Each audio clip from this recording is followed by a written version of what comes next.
welcome to another episode of the Apartment Rockstar podcast. We got a fun one today. You know, as our brand gets out, we start to attract all kinds of people from all walks of life. Today we have a very special guest, Cory. How are you, Cory? I'm great. How are you doing today? I'm well. That's Cory, good. tell me a little about who you are.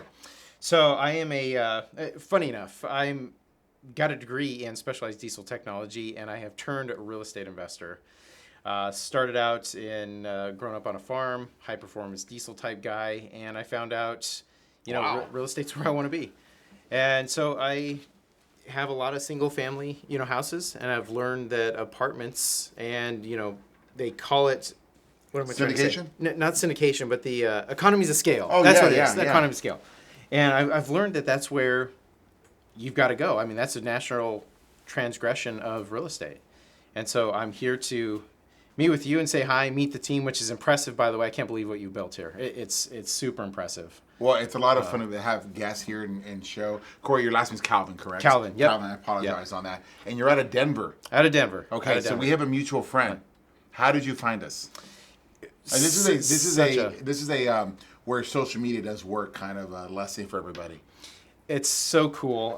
Never saw this coming, but I met this gal at a Denver event, at a self-development event. And usually when you go, you network, you connect with people, you find them on Facebook, after the fact. And as I'm scrolling Facebook one day, So you became friends on social media. on social after media, this event. yep, and Not knowing that you were in the around somebody famous. That's right. I had no clue. I had no idea. And so scrolling Facebook one day, and I see that she's in this chair. She's sitting in this chair. She was in that chair. I couldn't believe it. And She had a very good story. And I said, you don't know this, but I've been a fan of Robert's since 2018.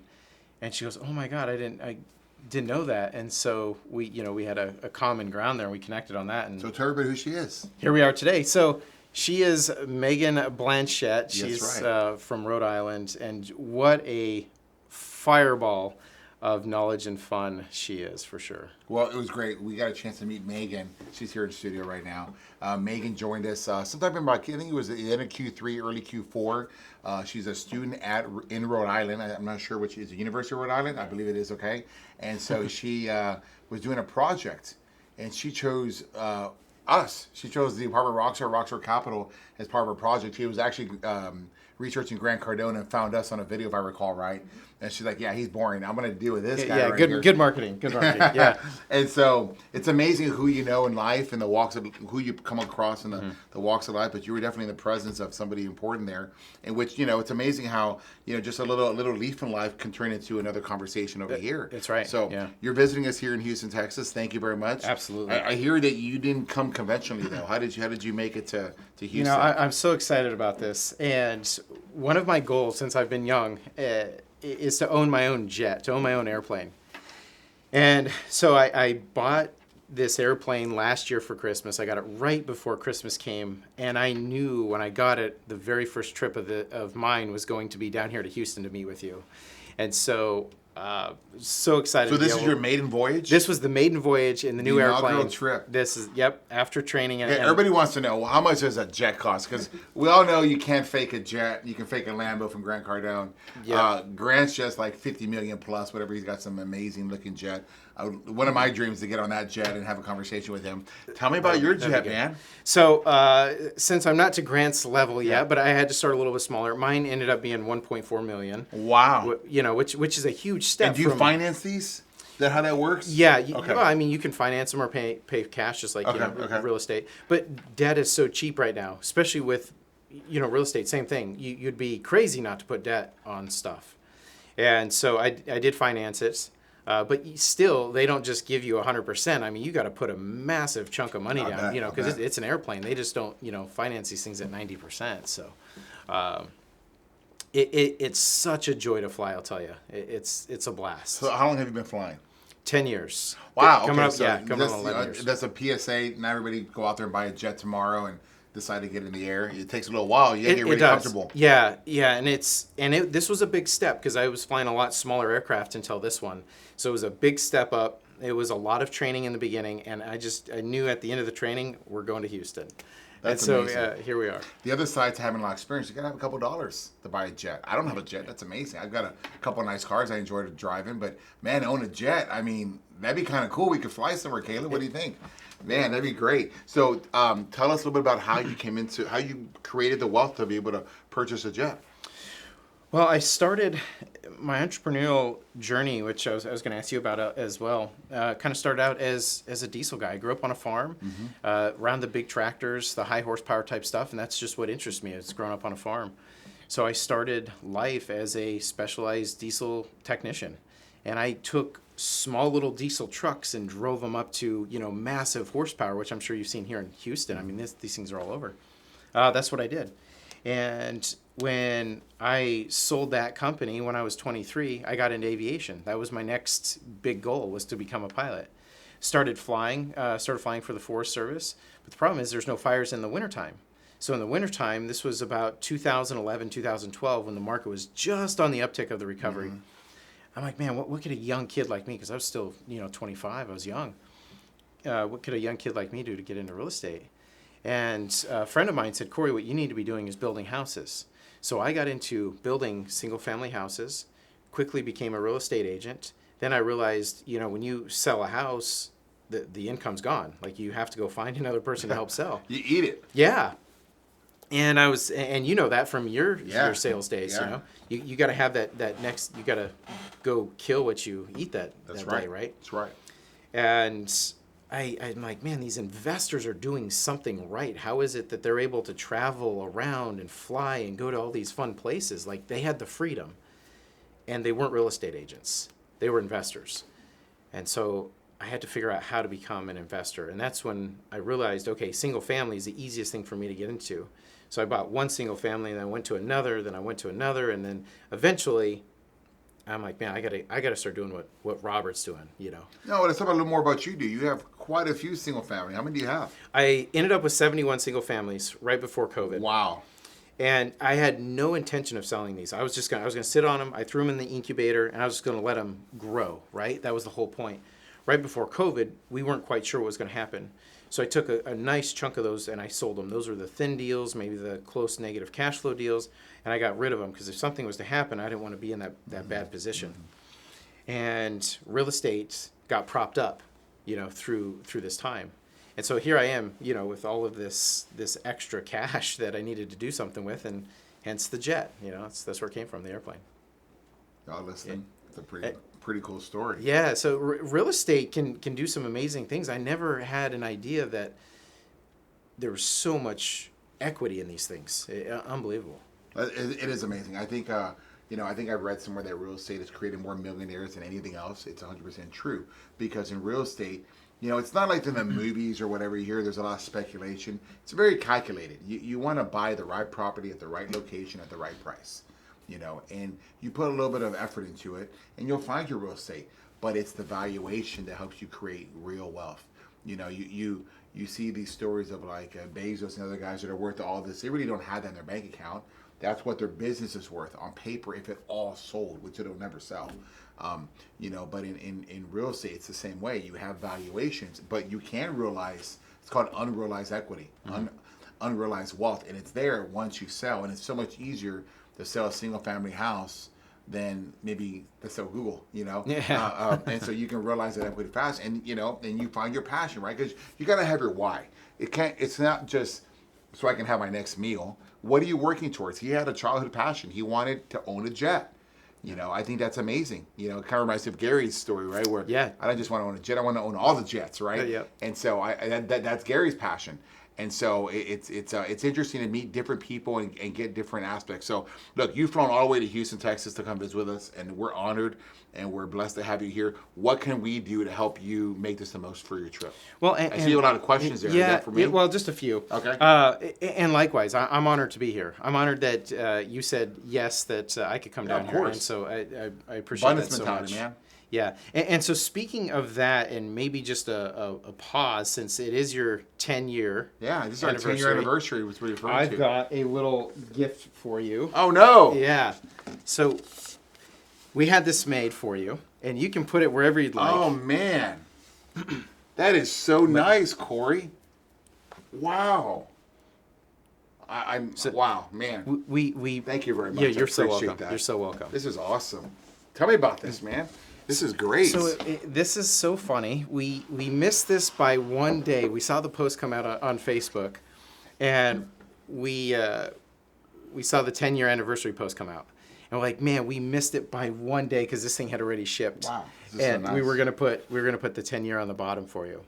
But we wanted you to have some, because I know you had your logos redone. Yes. Had some updated stuff, and so I wanted to create a new This logo is a for nice you. new look. It's unlicensed and it's unauthorized, but it's very, very nice. Let me get another view for everybody there. Wow. That's amazing. Thank you very much. I'm going to leave it here. I'm going to stare at it while we're having There you a go. conversation. I really like this. I have no idea where we're going to put it. I'm hoping in my office somewhere because this is really, really nice. Yeah. Thank you, guys. I appreciate it. Yeah, so welcome. So the amazing thing is YouTube, and you can go on and get inspiration from a lot of people. Yeah. One of Free. those. What's that? Free. Absolutely. Free. Yeah. It's unbelievable the amount of information that's out there. But more importantly is the inspiration to go and do it. Mm-hmm. Grant was the inspiration for me to get the airplane a lot sooner than I ever thought. Wow. That's awesome. I did not know that. That's cool. Yeah, it came from Grant. I remember when he had the G2 and then he upgraded to the G5, and that's the G550. But with you, I've been watching you on YouTube for a long time, and I've mentioned this, that every time I go to the gym, I always listen to you. Like that's I had to buy the YouTube premium version so I could lock my phone and listen to all of your inspiration, Thank goodness, you. and knowledge. Thank you. And so, That's amazing. just over time, you're like, man, I want to go and meet this person. I want to see what they've created, and I want to ask them questions and hear how they did it, how I could do it, and have that be, inspiration for me to move forward. Because at one point, you were where I was, Yeah. wanting to go where you are now, and you have even bigger goals. And so I think it was just even a blessing to come here and see you, say hi, meet your team, which you have built an amazing team here. I can't even believe it.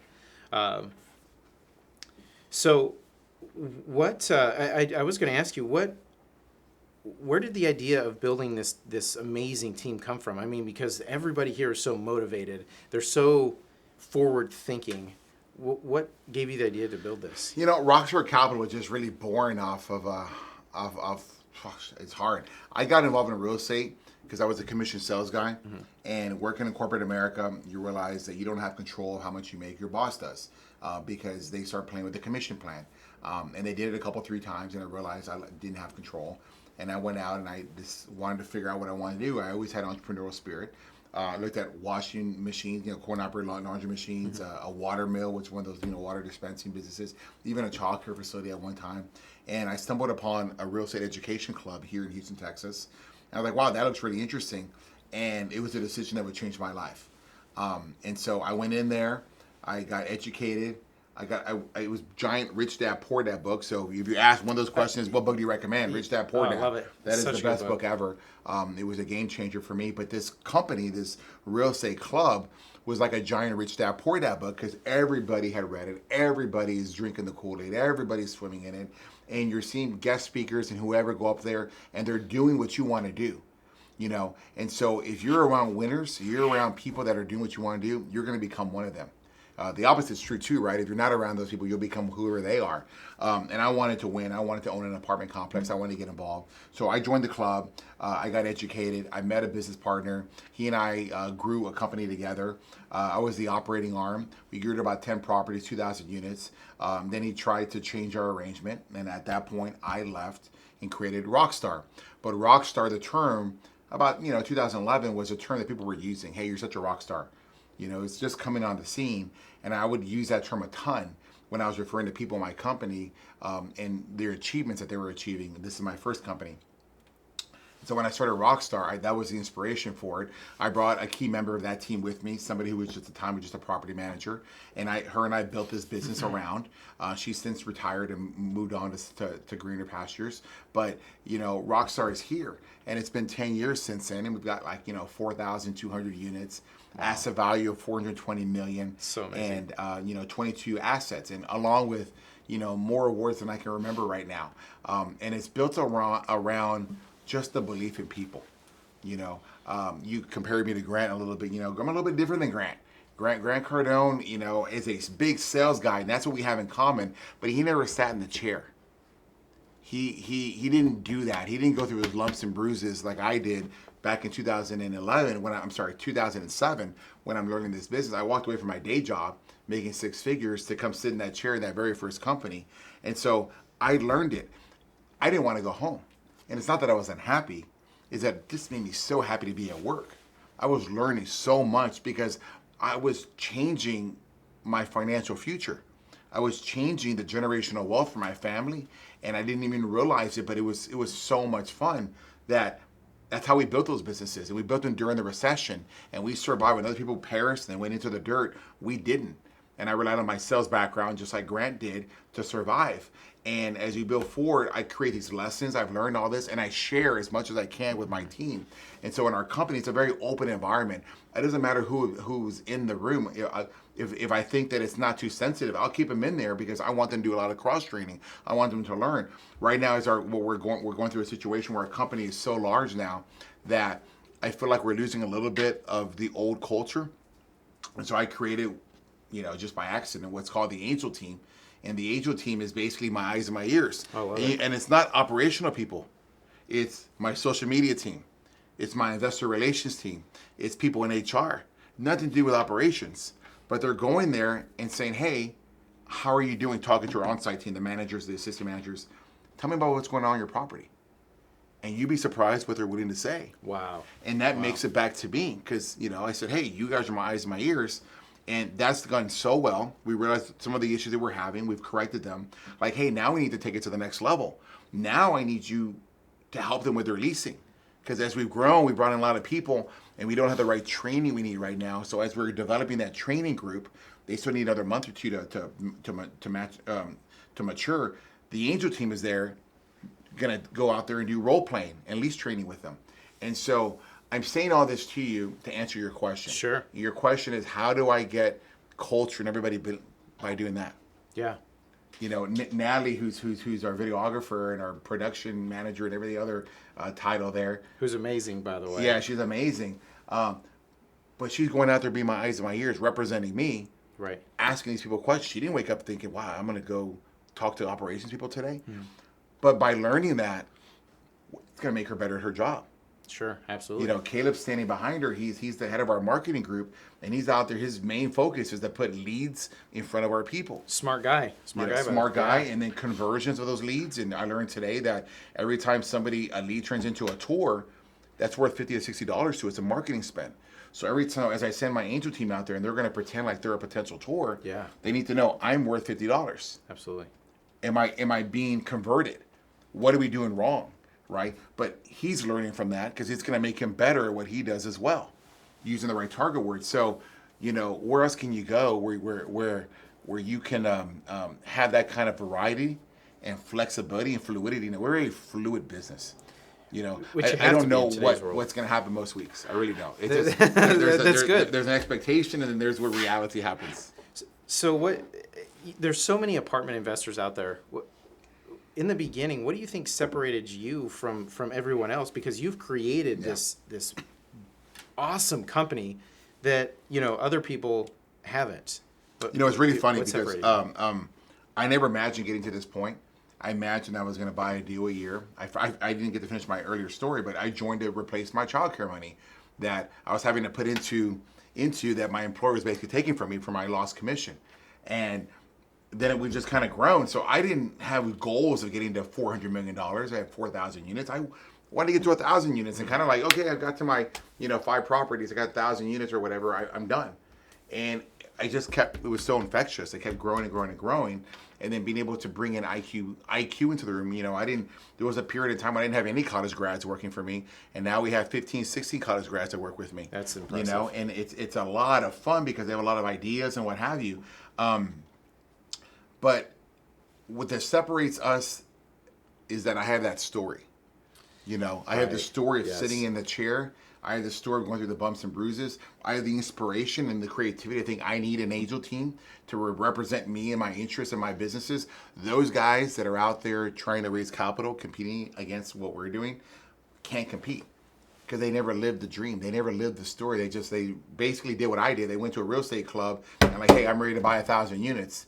I went slow. I bought one deal a year, 118 units, and then 126. And in year 3 was 108. In year 4, I picked it up a little bit and I bought 2 deals. It was just one of those kind of stories where we just kind of grew. We grew from almost what was basically a garage into a situation so that now, when I can talk to people and I can talk to that investor that's looking to invest, they're going to hear the passion.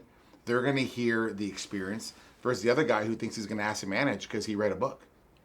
I'm sorry, you're going to have to live and breathe this. You're going to have to go through the bumps and bruises. There's no go all the way, advance to go and collect $200.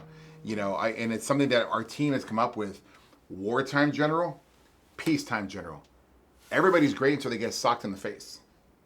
Then you find out what they're made of real quick. Absolutely. You find out who the winners and the losers are. My real estate career was born in the recession in 2007. I got a little reminder of that in 2014 and 15 when oil fell out in Houston. The rest of the world was doing well, and Houston's getting kicked in the teeth because oil was $100 in January and it's $30 at the end in December. Yeah. We've lost 200,000 jobs the next 3 years. The rest of the world is doing just fine. So, and then now here we are in the recession. the scamdemic, and we're having to survive this. But it's just going back to what's already in me. I've already survived a couple of wars. I'm ready to go. So that's where I say the wartime general or the peacetime general. These guys just came on the scene. They're doing forbearance. They're getting hurt. They're looking for government aid. We didn't slow down. We kept adding people, and we're continuing to move forward. So you kind of started out as a sales guy. Yeah, I have a sales background. You transitioned from that into an apartment manager sitting in the chair, right? What made you want to quit that job and go sit in the apartment office to learn how to lease? Well, as I said before, my boss was playing with my commission plan. So I recognized no matter how hard I work, he's going to keep me here. I want to live there. Yeah. Right? So in order to get anything great in life, you're going to have to be willing to give something of great value up. And sometimes it's a personal relationship. Sometimes it's a job. But to get to the next level of your life, you have to be willing to give up something. I was willing to give up my 6-figure income to go make $32,000 a year sitting in the chair in my new company that I invested $200,000 in. I think we raised $2 million in that first deal. I was a 10% owner. I put $200,000 into it, and that was my only $200,000. I was 32 years old. It took me 32 years to save up to $200,000, and I was going to guard it with my life. And so I said, well, my partner and I bought the deal. He syndicated the cash. And I was going to guard with my life because I needed this to work. This had to work for me. And so I was there every single day and I learned it. So I never saw it as giving up anything really. It was a transition. Sure. Because we know what happened 2 years later. I got it all back. Wow. I got my $200,000 back and I still owned the deal. I was on my next deal. That happened again. 2 years later, I got that money back and I kept deploying it. So generationally, my net worth grew substantially. So I had maybe a net worth of $800,000 in 2007, and in short order, it was $3 to $4 million really quick, and then it kept growing to $5 million, and it just kept growing and growing, to where it's at today. But you have to take a little risk in life to get ahead, and you have to be willing to give up something. I agree. There's a lot of risks I took in the beginning of single family, and some people are like, what separates you from other people? And I really believe that it's the amount of risks that you're willing to take. Absolutely, calculated risk, right? Yeah, absolutely. Yeah, of course. Yeah, you just don't want to go out there like a. Here's the other side too that you didn't bring up: all the doubters. Right. Talk about that for a second. Well, I was going to ask you about that too. What do you do when you have those failures or you have those people that try to knock you down? Well, my mom and dad were the biggest ones. They were my first mentors. So for them to doubt me later in life, was really hard. But you have to come to the realization: one, I don't want your life, so I need to do something different. Number one, I don't want my teacher's life, but they were the other mentor, and you have to overcome. I know what I'm doing. I believe in myself, and we said a second ago, you have to take great risk to get to the next level of life. When I joined that real estate club years ago, I walked in with a buddy of mine, a really good friend of mine, and he decided he didn't want to pay them. I think it was $10,000 to join the club, and I was willing to. And today, I love the guy. He's actually an investor with us. We have very different lives. Yeah. Because he wasn't willing to cross that door and write the check for what would have changed his life too, had he done that. So. I think you have to have a lot of belief in yourself. When anything that's against the norm, you have to be prepared for the criticism. You have to have I think Grant says this, right? You have to have dreams so big that it scares everybody else. You know, I never had this. That's how big this dream was. I love that. My expectation was low. I'm an overachiever. You know, I never expected to be at this level. But it's paid off, though. I mean, here you are. Well, it's paid out because, you know, and again, we talked a bit, you know, we talked offline about who your mentors are, you know, and I've shaken off my parents, and I've shaken off, you know, my teachers, and even your first employer, right, because you looked up to them. And I adopted the social media mentors, which I got a lot of ridicule from the real estate club I was in, because it's not what they taught. Right.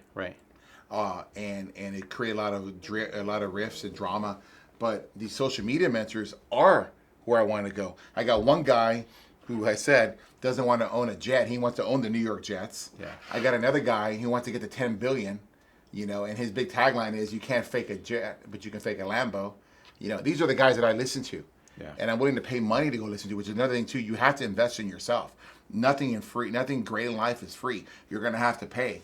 And I learned a lot from both those guys, and they teach you things, and you have to hear them and adopt to them. You know, and Gary said to me, you got to double down what you're great at and hire out the rest. And when I learned that concept, my company grew. Then when I listened to Grant, and he said that if you don't promote it, you're demoting it. It's your duty to talk about yourself and your company. I realized people started to know who we were. How'd you get over the fear of, you went through that real estate club who they didn't believe in this whole social thing and putting yourself out there? Yeah. How was there a hump, or did you have a struggle to get over that, or were you able to just jump right in and say, I'm doing this? I didn't know that it was a problem. I was just trying to do the best I could for my investors. So I like to be ahead of the curve. I like to stand out above the noise. I just want to be better. I can read the tea leaves like anybody else. I know that advertising and marketing is different than when I got started. We talked offline. I had a free rent arrow on our very first property. We had banners, we had flyers, we had bandit signs. You know, that doesn't work in 2020, 21. You know, in 2021, if you don't live on social media, you don't exist, which means your business doesn't exist. And it goes back to the whole Netflix blockbuster story. That's right. You know, it goes back to you know, Sears and Montgomery Ward and all these big players in the day who got gobbled up by the new world. And Gary said that the new world will gobble up the old world. And I saw enough of those videos as I was challenging myself in 2014, 2015, that I needed to do something a little bit different. And I listened to those people because they had what I wanted.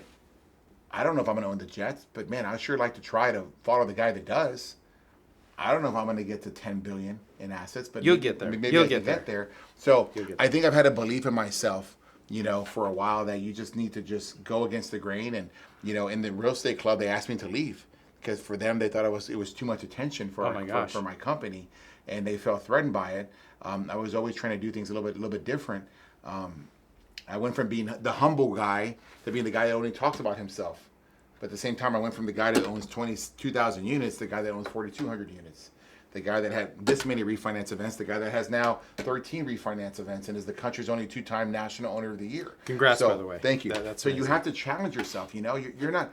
Again, I use these guys because they're my mentors, right? Yeah. But you do you, I'll do me, and I'll see you at the finish line. I love it. I love that. That's you so do cool. you, I'll do me, and I'll see you at the finish line. And we'll see who's right. That's so impressive. So when, at the beginning, you took in you syndicated the deals, you took in a lot of money, and now you pride yourself, which is brilliant, on when someone invests with you, you protect their money with your life. How were you able to illustrate in the beginning, when you were just getting started, that you would protect, you know, investors' money? It's really easy. My money is my kids' money. And when I'm signing on that note, my kids are signing on the note with me, whether they know it or not. I love it. Right? And so it's not just my neck on the line, it's their neck on the line. And I won't let anything happen to my children, as most of you probably won't. And so I'm going to guard it with my life. And guess what? If you're next to me, I'm going to guard you with my life too, because our numbers, our dollars are linked hand in hand. Mm-hmm. So that's just kind of how it started. You know, I'm just going to guard my life. That's brilliant. That's brilliant. So how do you got an amazing team here, and I'm just so impressed with what you built, which is why I really wanted to come and see you and say hi and see what you've done. How do you keep your team so excited and motivated for the next goal or for the next thing? You know, we do a lot of like brain share here, you know, and as we grow this business, you know, when you're in an office, we're about 40,000 square feet, 4,400 square feet. My doors, I tell them I close a lot because I need a little fucking thing, but I get knocks all the time, and I rarely say I'm busy, rarely, or I'm on the phone. Come on in. I just need to focus on whatever I'm working on, but I don't mind stopping. When you're in an office like this, especially through a social media agency, type of thing of what we got going on here, is that you're constantly talking out loud. You're constantly having conversations with that cubicle or this guy in that office. Right. And everybody Right. just listens. I mean, look, we got a podcast studio in our Which is 4,000 amazing. square foot office, and it isn't small. We have sufficient size. This is really good. Yeah, absolutely. To where this will be our future office space, and when we're ready to grow, we got a training room right next to it. We have the pit, which is where all the offices are, and it's just everybody knows every piece of this. Everybody in that office has been in every single part of this building. Yeah. Of every part of the guy that's in the office has been in the podcast. The person sitting in the cubicle has been in this podcast. They all know. It's all collaborative. It's all collaborative. And so we're all there together. We have a lot of strategy sessions. We have impromptu strategy sessions. It just happens. It's all day long. I really enjoy when somebody comes and brings me an idea and like, sit down, let's talk about it. Now, it can be idea overload because I have so many 20-somethings and I love them. I love my group a lot because they have so much energy and so much hunger and so much a passion to want to learn, and they see me as their mentor. I'm their Grant Cardone. I'm their Gary Vee. Right. And they're listening to me, and I take that very serious. And you've got a lot of heart, in what you do, which I think is very different from what a lot of other people do, and that carries through. I think I can see it in your team, and I can see how you illustrate it, demonstrate it, and then everybody else kind of adopts it, which is amazing. So you've won a lot of awards, and I believe more awards than any other apartment investor has won. How did you become such a good operator? Outside of in it every single day, how did you learn it? Was it just years of doing it? Yeah, I don't think there's advance to go and collect $200. I think you have to go and go through the ups and the downs. As I said, I quit my 6-figure job, and I sat in that chair to try to learn the business. And I was humble. I did one deal a year. And then at some point we're winning. We're doing, I had a solid, I wasn't in a rush. I had a solid foundation. I was 32, 33 years old. I was making money first to replace what I lost, then money to replace my income that I walked away from, then money to pay for my kids' college. And it just kept growing, and it kept growing. And you start getting really good at something. And when you get really good at something, you start to get a little bit of confidence. And you're like, man, I got a great team here. I bet we can do more. Yeah. Now, would I benefit more? Sure, I would benefit financially, but so would they. Absolutely. I've got a couple people here that retired from Rockstar that aren't with us anymore that walked away with 7 figures. I have other people that walked away with other things that were important to them that they wanted achieved, right? And so it's just been a collaborative effort where we've just kind of grown and grown and grown. And I think everybody knows their role, and I think everybody's growing. And I think, as I mentioned to you before with the Angel team, there's a cross training now that it just makes so much passion occur. I love it. It's neat to see. I'm so glad I got to come, and invite me here. So, what in all of your real estate ventures and all your apartment ventures, what do you think your biggest failure was, and how did you get over it? How did you overcome it? Yeah, you know what? I think 2 things. Number 1, there's no such thing as failure. It's either you win or you learn. You never lose. There's a silver lining in everything, and I think things happen for a reason. I'm a big believer in that they happen to prepare you for what's coming. I bought a deal, I'm talking about my biggest failure. I bought a deal in 2014. It was going to be our first venture into the Class A market, 51 units. And I was going to be the low-cost Class A provider for that area. I was going up against deals that are much more expensive with a lot more amenities. But it was okay because the market was kicking butt, 2014. But when I did my underwriting, oil was $100 a barrel. When we closed, it was $60 a barrel. Oh, wow. And by December of that year, it was $30 a barrel. I learned a lot of lessons there. I learned that I walked into a gunfight with a knife because we didn't have a great economy to rely on where I was going to be the low-cost provider. I now walked into the economy where it was survival of the fittest, which, again, that was World War II for me. It was similar to World War I, which was the Great Recession when my career was born in this stuff. So I had to dig deep, and I had to innovate, and I had to figure out how are we going to survive. That's my kids' money. Yeah. So why do I have what I have? Because I'm not going to let anything happen to my kids' money. Wow. And so with that deal, I realized that, necessity is the mother of invention. I didn't want to die. I wanted to keep breathing. I got to keep leases coming in. You can't just discount your way to surviving, But with 51 units, what can I offer? The problem was I just was offering this much, and I needed to learn how to offer to this many people. So that was my very first company website. Didn't have any websites. Oh, wow. And Wow. I know it's crazy, right? 2014, I still hadn't adopted websites yet. We were still, dealing with a lower class of clientele, but that was my first class A. We learned reputation management. That probably became our number one property for reviews. We learned social media. We learned how to advertise on Facebook in 2014, 2015. Not because it's where things were going. It's because I had to do it. It's very similar to today during the pandemic or scamdemic, as I say, in 2020, when people didn't have virtual tours occurring. And they had to learn virtual tours on the fly. Why? Because the offices were closed. Right. But my very first virtual tour was that deal in 2015. Oh, wow. 14. What a way to stand out, because we too. had to continue. And I mean, it goes back to a Gary Vee story where he said there to me in a room where he says, hey, find a way to put yourself out of business. And I'm like, what are you talking about? Find a way to put yourself out of business before somebody else does it to you first. And it made so much sense, but like, what does that mean though? Right? It makes sense, but what's going to put me out of business? Like a meteor? I mean, what's going to put me out of business? I'm like, okay, so you start with meteor. I'm like, okay, that's not going to happen. So what's going to happen next? Well, what if my offices are closed? So we developed virtual tours from that deal. Yeah. That deal gave us the branding. I will always give credit to that deal. It only made 27% for the investors. They gave me 100,000. They got 127 back over the course of 3.5 years. From what we do normally, which is close to 100% return, that was a financial failure. But the lessons that I learned from that deal have carried forward and will always carry forward. The idea for understanding social media is why I have Caleb today.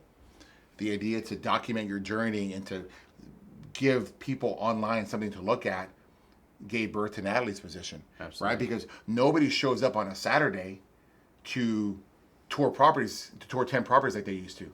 They find you online during the week. They look at your reviews. They look at your videos. So it's all about content. So the more content you have during the week for them to review, and then the reviews, right? Because nobody wants to make a decision, right? They go to Best Buy. I'm going to buy a TV. Well, I don't know which one to buy. You ask, what do? You ask the sales guy. Mm-hmm. He tells you which one to buy. Well, say the reviews. I don't know if this is a nice place to live here. So what do? You read the reviews. Hey, they say it's a nice place to live here. And so come Saturday, you have 2 or 3 that you're going to go tour. Hopefully one will be number 1.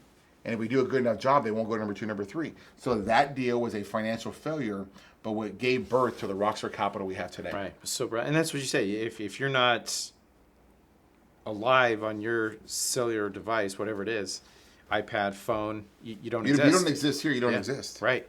Right. And I think that's so brilliant that you did that. So what are you most proud of that you've done? Wow. No one's asked me that question. I think, I don't want to say the wrong thing. There's so many things I'm proud of. Look, man, I'm just a small kid from the Valley, South Texas. I grew up 20 minutes across the border from Mexico.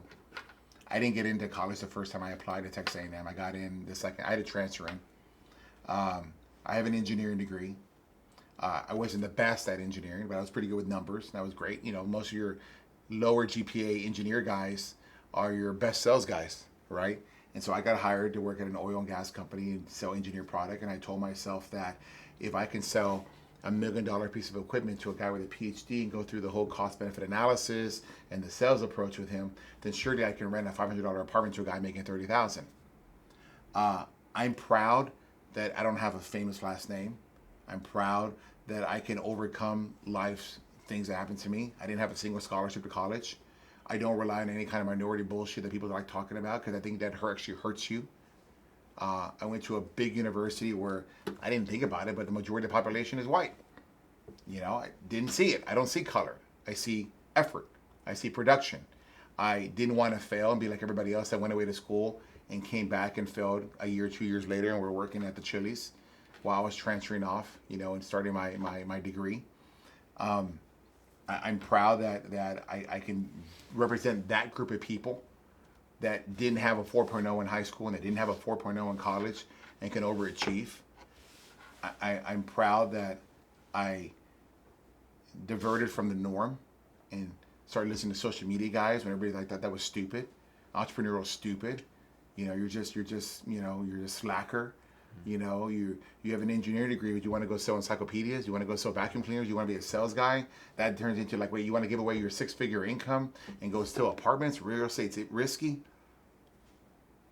Just the guy that decided that I wanted a little bit more in life. I wanted to try something different. I didn't want that life, And so one of my first mentors said to me, what gets in the way of a great life? A good life. And what's occurred in my life, is that I've always wanted a bit more. And I want to keep challenging myself. And I'm not ready to go be a greeter at Walmart or sit on a fishing pier and with my grandkids or anything like that. I've got some time left.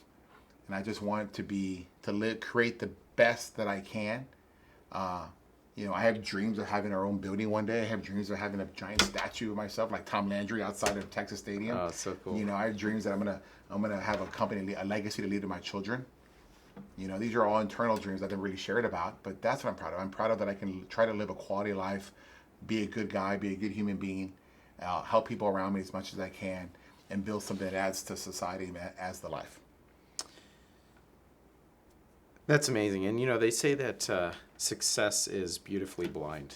Yeah. And the fact that you said that it's just so, of who you are, and it exudes, it comes out. And I just want to make sure that you knew that I'm here today because of the heart that I could feel through the screen. Thank you very much. All the way in Denver, Colorado. Thank you. So what... You've got a big goal. I thought that it was a big goal until you and I started talking, and now it's a monster goal. Yeah. Like Grant says, you got to have. Everybody has these tiny little baby problems. You got to have Gibazuta problems. Yeah. And you've got now a new Gibazuta problem, which is a big valuation. Yeah. What can I do to help you get there? I don't know, man. I mean, I want to just reiterate what you said, because I don't know if we covered that. Big action equals big results. Grant says massive action equals massive results. When I last sat with him in a mastermind, he said that he's gonna sell to Blackstone, and he needs to get to $10 billion of valuation, which means he needs to continue to buy a bunch more apartment deals. Yeah. And he looked at me, and I was the only guy in the room. There was about 40 of us, 30 of us in there that had owned real estate for real. Like only maybe 50 units was the most somebody owned. And I'm sitting there. He knows what I had, and he remembers me visiting him with my children back in 2018 at his other office in Miami. And he says, I need you to get to $2 billion, so you can sell with me, and we're selling $12 billion to Blackstone, and we'll get even a bigger valuation. And I took that as a personal challenge, right? So I said, you know what, $2 billion is not enough. I want 10x. I'm going to 10x. So when we came home, we had about $400 million in asset value. We've got about $420 now. And I said, we're going to get to $4 billion. So I can guarantee that when in 10 years comes around, because Grant will be here 10 years and he's going to fulfill his plan, I've got my $2.5 billion ready to go. So anything that can help me get to that goal, I'm interested in.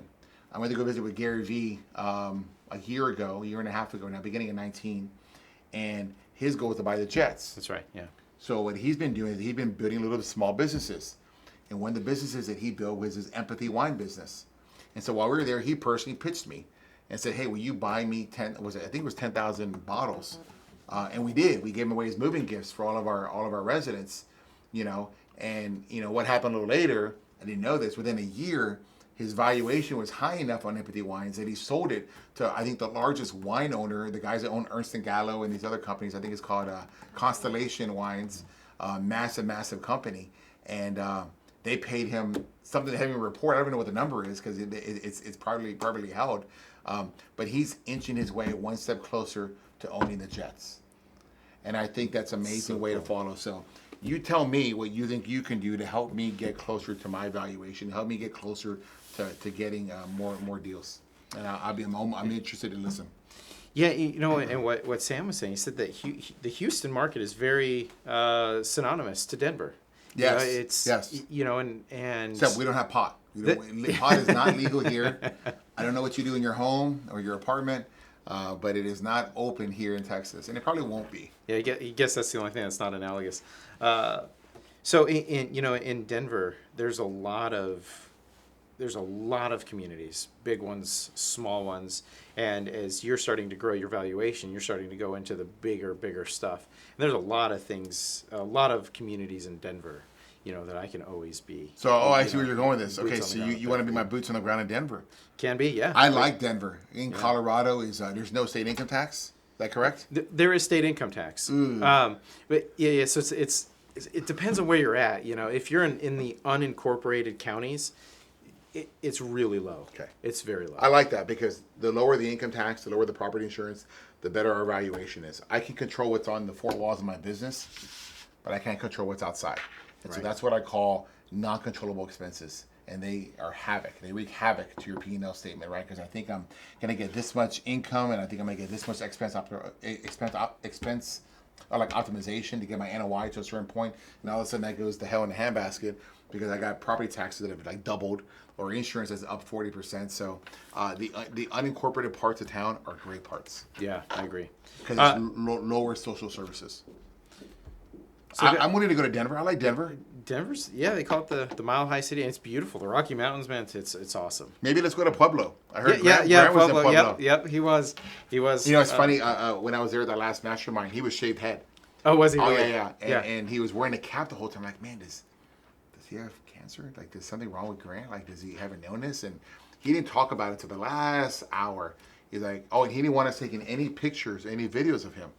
And now I understand why, because he didn't want anybody that could know who he might be in Pueblo to know that he was here. And like they figure it out together. Oh, that's the guy that I forget what his name is on the show, but that's the guy that I've been talking to. So, Pueblo looks nice, man. He was talking about buying deals there and all kinds of stuff. You don't want to go to Pueblo. No, I don't want to go to Pueblo.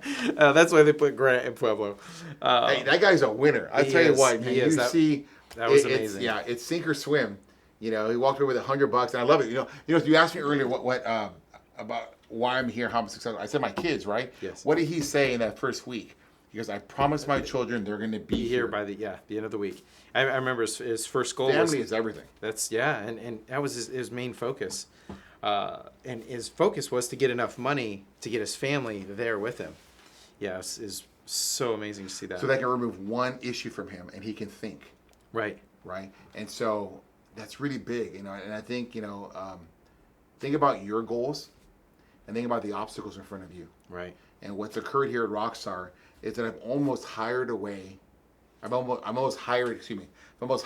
in every single piece that I used to do. So where now I'm in my office and I'm just thinking. What a brilliant way to do it. And it's something that I had in my head a long time ago, but like, man, how am I ever going to get away from having to do the investor reports? Yeah. How am I ever going to get away from having to look at this and having to monitor that?